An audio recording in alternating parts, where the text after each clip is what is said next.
produced and continues to produce these imaginations, these concepts, these ideas, ignoring their wholly subjective, that is, human, origin, he must naturally consider them as objective beings, as real beings, wholly independent of him, existing by themselves and in themselves. It was thus that primitive peoples, emerging slowly from their animal innocence, created their gods.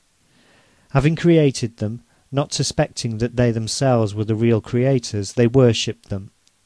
Considering them as real beings, infinitely superior to themselves, they attributed omnipotence to them, and recognized themselves as their creatures, their slaves. As fast as human ideas develop, the gods, who, as I have already stated, were never anything more than a fantastic, ideal, poetical reverberation of an inverted image, become idealized also.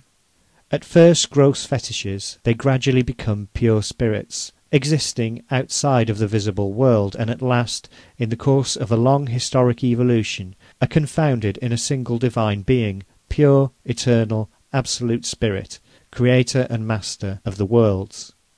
In every development, just or false, real or imaginary, collective or individual, it is always the first step, the first act, that is the most difficult.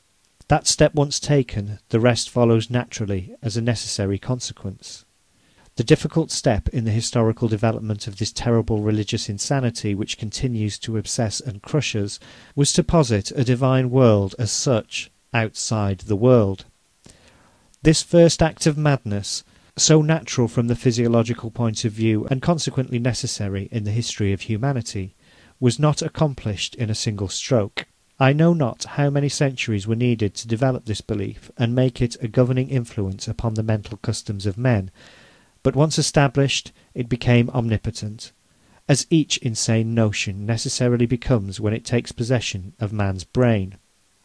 Take a madman, whatever the object of his madness.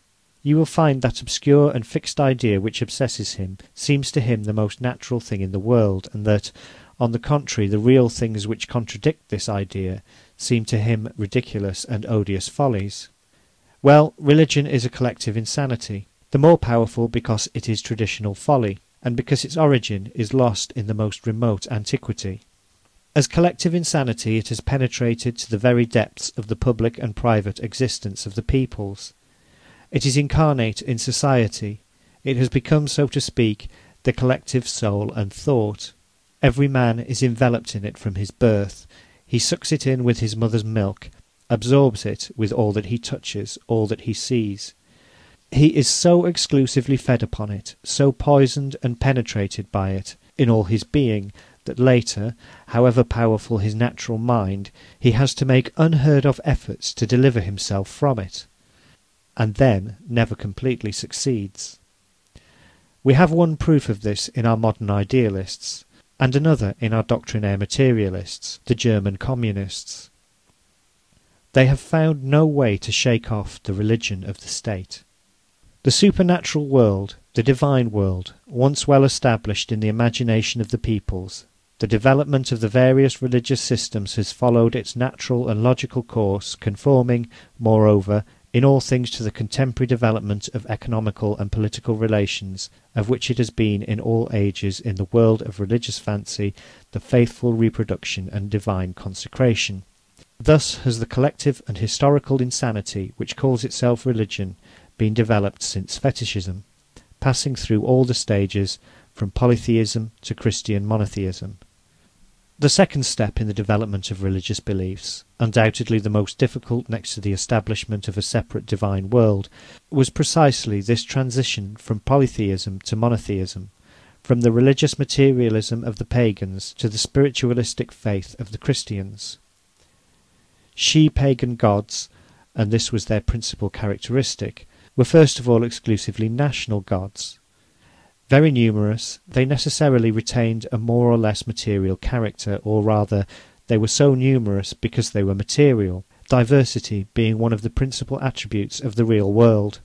The pagan gods were not yet strictly the negation of real things, they were only a fantastic exaggeration of them.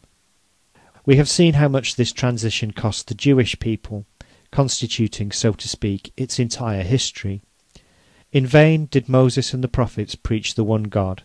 The people always relapsed into their primitive idolatry, into the ancient and comparatively much more natural and convenient faith in many good gods, more material, more human, and more palpable. Jehovah himself, their sole God, the God of Moses and the prophets, was still an extremely national God, who, to reward and punish his faithful followers, his chosen people, used material arguments, often stupid, always gross and cruel. It does not even appear that faith in his existence implied a negation of the existence of earlier gods. The Jewish God did not deny the existence of all these rivals. He simply did not want his people to worship them side by side with him, because before all Jehovah was a very jealous God. His first commandment was this: I am the Lord God, and thou shalt have no other gods before me. Jehovah, then, was only a first draft, very material and very rough, of the supreme deity of modern idealism. Moreover, he was only a national god, like the Russian god worshipped by the German generals, subjects of the Tsar and patriots of the Empire of all the Russias. Like the German god, whom the pietists and the German generals, subjects of William I at Berlin, will no doubt soon proclaim. The Supreme Being cannot be a national god. He must be the God of entire humanity. Nor can the Supreme Being be a material being. He must be the negation of all matter, pure spirit. Two things have proved necessary to the realization of the worship of the Supreme Being. 1. A realization, such as it is, of humanity by the negation of nationalities and national forms of worship. 2. A development, already far advanced, of metaphysical ideas in order to spiritualize the gross Jehovah of the Jews. The first condition was fulfilled by the Romans, though in a very negative way, no doubt, by the conquest of most of the countries known to the ancients, and by the destruction of their national institutions. The gods of all the conquered nations, gathered in the pantheon, mutually cancelled each other. This was the first draft of humanity, very gross and quite negative. As for the second condition, the spiritualization of Jehovah, that was realized by the Greeks long before the conquest of their country by the Romans. They were the creators of metaphysics.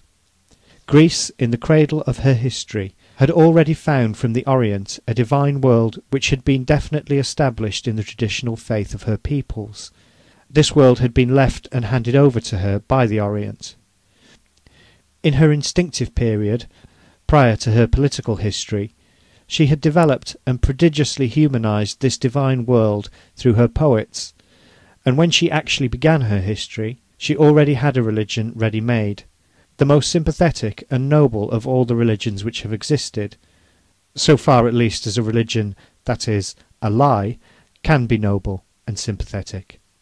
Her great thinkers, and no nation has had greater than Greece, found the divine world established not only outside of themselves in the people, but also in themselves as a habit of feeling and thought, and naturally they took it as a point of departure. That they made no theology, that is, that they did not wait in vain to reconcile dawning reason with the absurdities of such a God, as did the scholastics of the Middle Ages, was already much in their favour. They left the gods out of their speculations, and attached themselves directly to the divine idea, one, invisible, omnipotent, eternal, and absolutely spiritualistic, but impersonal. As concerns spiritualism, then, the Greek metaphysicians, much more than the Jews, were the creators of the Christian God. The Jews only added to it the brutal personality of their Jehovah. That a sublime genius like the divine Plato could have been absolutely convinced of the reality of the divine idea shows us how contagious, how omnipotent is the tradition of the religious mania even on the greatest minds. Besides, we should not be surprised at it, since even in our day the greatest